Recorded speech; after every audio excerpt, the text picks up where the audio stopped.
pense qu'elle est plus à l'aise avec son boîtier, mais chicaneuse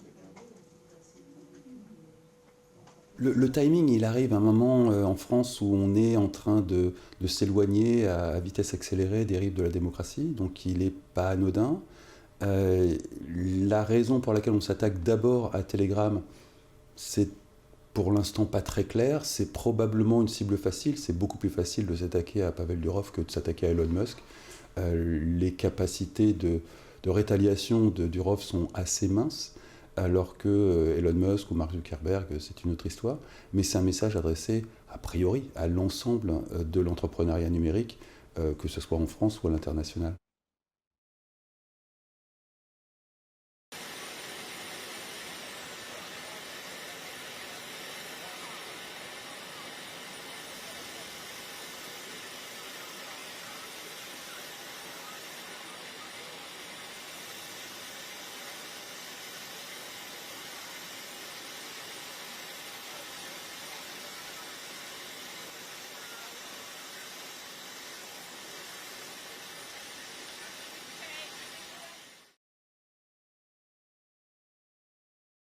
Former President Donald Trump was hit with a new 36-page indictment on Tuesday, related to his effort to overturn his 2020 election defeat.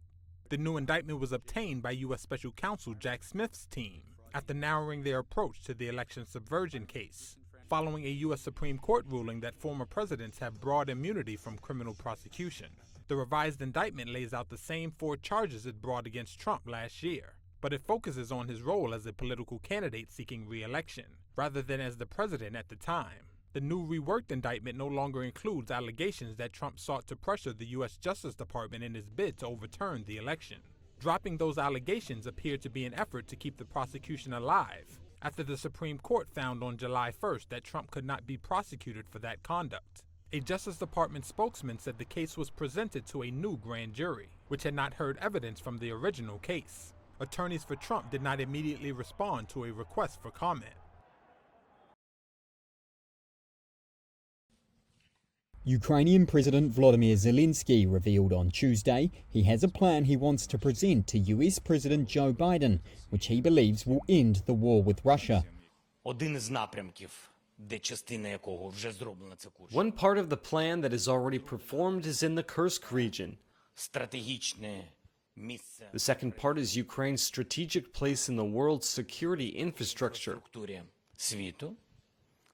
The third part is a pressure package, a powerful package to force Russia to end the war diplomatically. The fourth part is economic.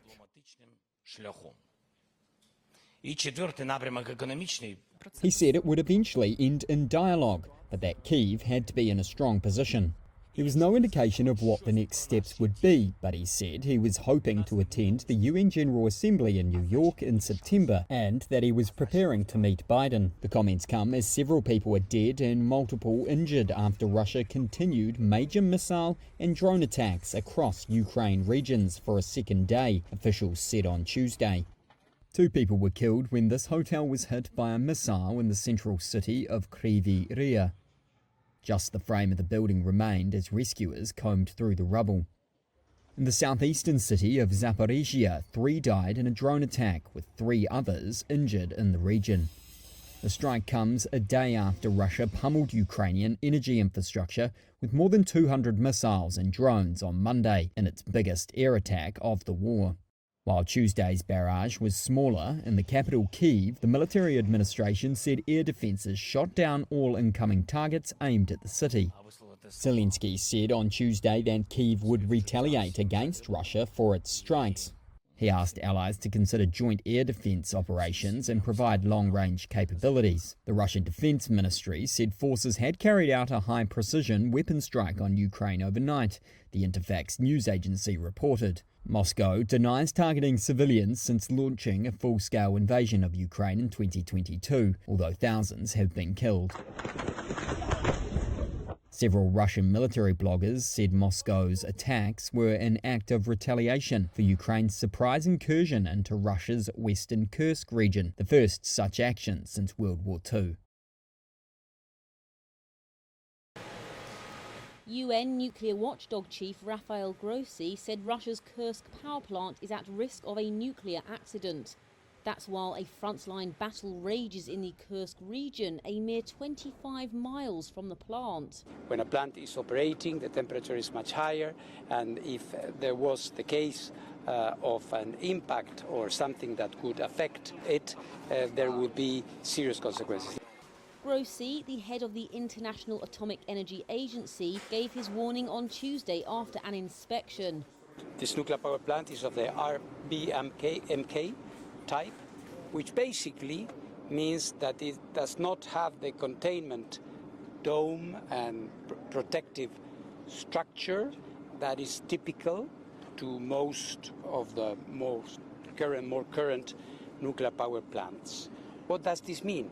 This means that the core of the reactor containing nuclear material is protected just by a normal roof.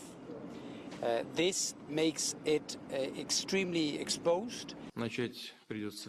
President Vladimir Putin accused Ukraine last week of trying to attack the Kursk plant. That's after Ukrainian troops carved out a portion of Russian territory this month. Ukraine has yet to respond to the accusations that it attacked the facility. The safety of nuclear power plants has repeatedly been endangered over the course of the Ukraine war. Conflict began in February 2022, when Russia sent thousands of troops over the border into Ukraine. Moscow and Kyiv have repeatedly blamed each other for drone and artillery attacks on the Russian-controlled Zaporizhia nuclear power plant in Ukraine. However, the recent incursion by Ukrainian forces into Russia has put the spotlight on the Kursk plant. It has 4 reactors of the same design as those at the Chernobyl nuclear plant, scene of the world's worst civilian nuclear disaster in 1986. Grossi also visited a school in the region, close to the Kursk nuclear power plant. A Reuters reporter heard air raid sirens blaring, indicating a missile threat, moments before Grossi arrived. Grossi has repeatedly warned of a nuclear disaster if nuclear plants are attacked.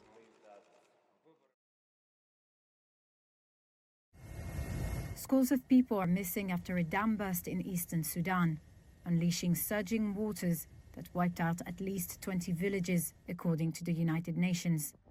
One first responder said that between 150 and 200 people were unaccounted for. Officials said the dam had started crumbling and silt had been building during days of heavy rain that had come much earlier than usual. Here is UN spokesperson Stéphane Dujarric. The Arba'at Dam is a crucial facility in Port Sudan, serving as a primary source of fresh water for the city. The reported damage is expected to have a substantial impact on water supplies to Port Sudan, worsening the humanitarian situation. On the road to Arba'at on Monday, a Reuters reporter saw people burying a man and covering his grave with driftwood to try and prevent it from being washed away in mudslides. The homes of about 50,000 people were impacted by the flooding, the United Nations said, citing local authorities. It added that the number only accounted for the area west of the dam, as the area east was inaccessible. The dam was the main source of water for Port Sudan. The city is home to the country's main Red Sea port and airport and receives most of the country's much-needed aid deliveries. Sudan's dams, roads and bridges were already in disrepair before the war between the Sudanese army and the paramilitary rapid forces began in April 2023. Both sides have since funneled the bulk of their resources into the conflict, leaving infrastructure badly neglected.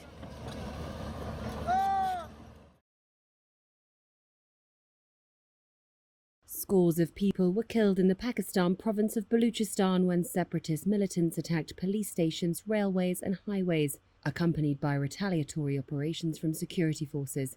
That's according to officials on Monday. The assaults were the most widespread in years by ethnic militants, who are fighting for Baluchistan to secede from the rest of the country. The southwestern province is rich in resources and also hosts significant projects led by China. Interior Minister Mohsin Naqvi said these attacks are a calculated attempt to create chaos in Pakistan. We have a good idea of who planned this and who is behind them. These attacks are a well-thought-out plan and carried out in one day. We consider it an attack on us. One thing is sure, that the entire leadership has decided to respond with full force. Pakistan's military said 14 soldiers and police and 21 militants were killed in fighting after the largest of the attacks, which targeted buses and trucks on a major highway. Baluchistan's chief minister said nearly 40 civilians were also killed. The Baluch Liberation Army, armed militant group, took responsibility for the operation. In a statement to journalists, they claimed more attacks over the last day that had not yet been confirmed by authorities as of early Monday. Prime Minister Shehbaz Sharif vowed that security forces would retaliate and bring those responsible to justice.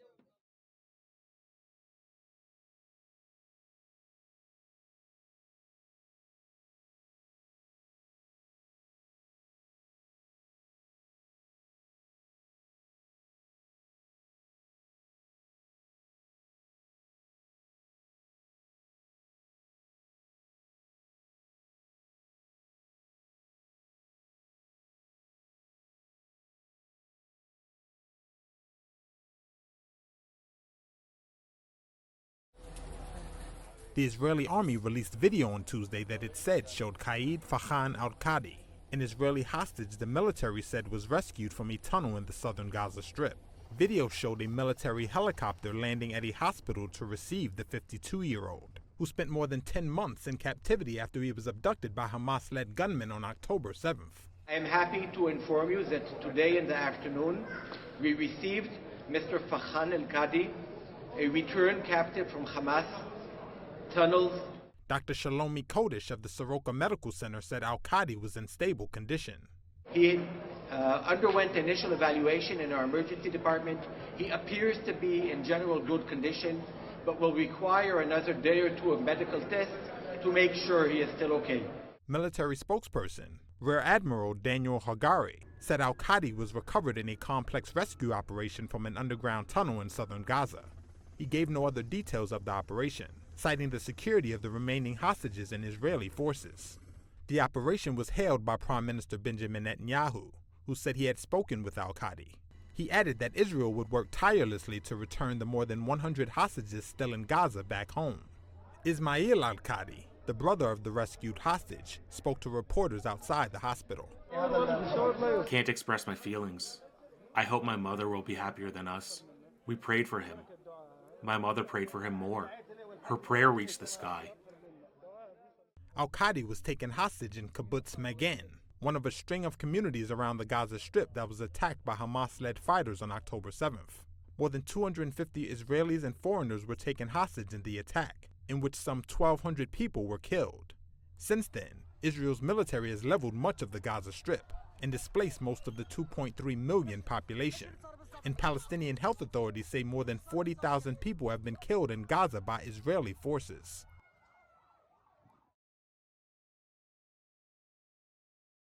Here in the northern Mexican state of Chihuahua, people are anxiously awaiting any sign of rain to refill dried-out dams, wells, and lagoons.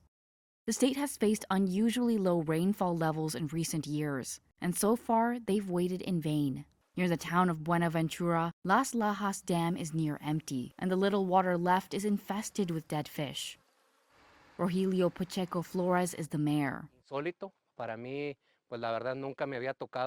He says the dam has never looked like this before, and that the dire situation feels like a punishment from nature. Farmers have been unable to irrigate their crops. Some have decided to leave land unplanted or use the remaining water to keep long-standing groves of walnut trees from dying. Local beekeepers have also been hit, as the lack of rain has drastically reduced wildflower blooms. Bees are dying in huge numbers as they look for pollen elsewhere, making them vulnerable to herbicides and pests. Daniel Alberto Rubi, a fisherman who gives boat tours of the dam to visitors, can only hope that conditions will improve in the months to come. This year, the dam is very dry. Its water level is 20%, and the water level continues to drop.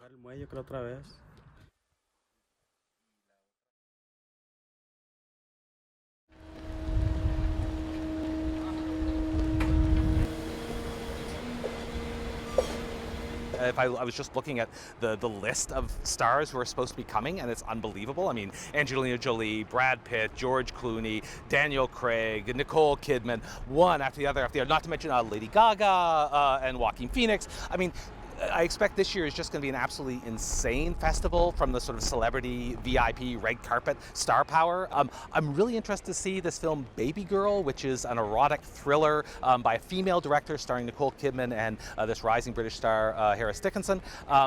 And it looks like a sort of classic 90s era erotic thriller, but told from a female perspective, which those ones never were. That looks really, really interesting and kind of hot and sexy, which is would be fun to see.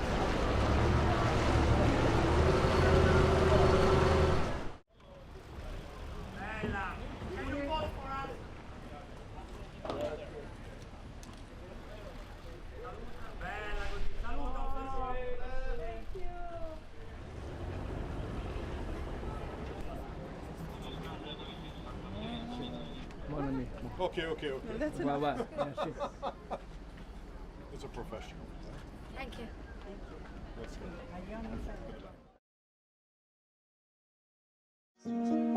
This is Ali, a Formosan black bear.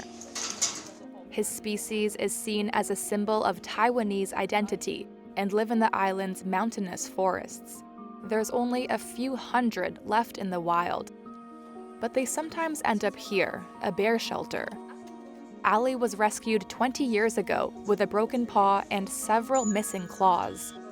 Bears aren't the target for indigenous Taiwanese hunters, but they've been found accidentally caught in traps laid out for deer and boars. Now, hunters and conservationists are teaming up to try and save others from the same fate.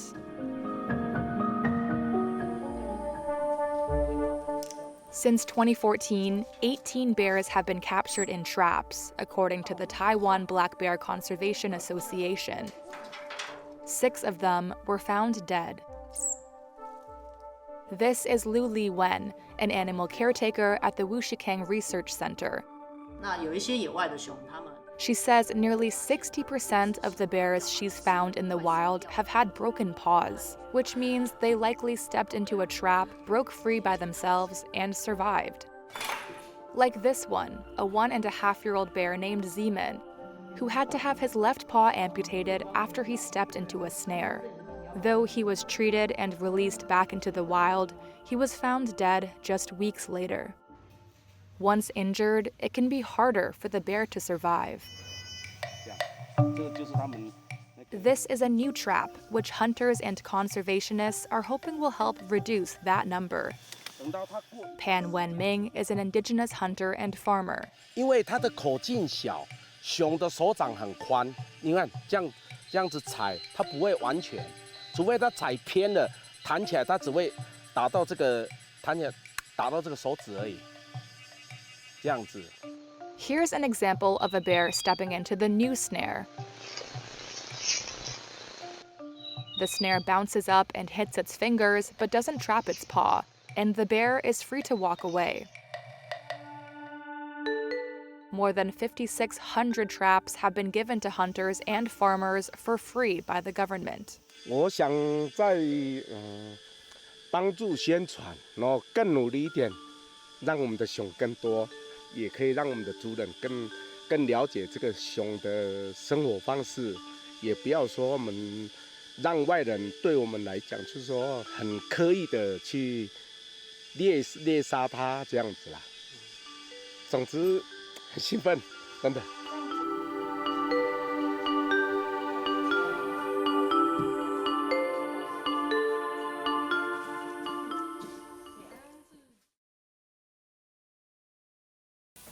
Austrian chef Peter Lammer is performing miracles in his Salzburg kitchen, and not just with the food he creates.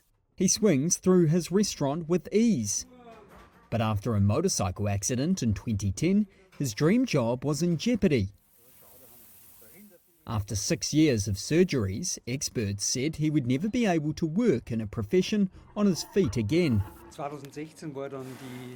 2016 was the turning point in my life. That was when I said, I can't go on, because everyone, all the experts, said that I would never be able to do a standing job again. And of course, I felt that in my feet, so the pain confirmed it all. He finally called on the help of his friend, an amateur metal worker, Bernard Tihi. The pair designed a C-shaped bracket with an adjustable seat which allows him to float on rails and turn endlessly from workstation to workstation. How can you move around with this device now? We have these rails that are mounted freestanding on the ceiling or above the workstation. Then we have rollers that run along these rails so that you can move around the entire area below. The first prototype was actually the signpost for me back to having joy in life and the future. I knew that things could only go uphill from then on, and everything else that the others said was not true. They checked me, and it's actually true because I've been sitting here since 2016, that's already 8 years, and now I have my shop and my passion. The two friends believe their hanging seat system is one of a kind worldwide. They even decided against selling their patent for the device to keep the price affordable for those who need it most. With their company's standing ovation and support from the Austrian government, they now help others with disabilities back into the labour market.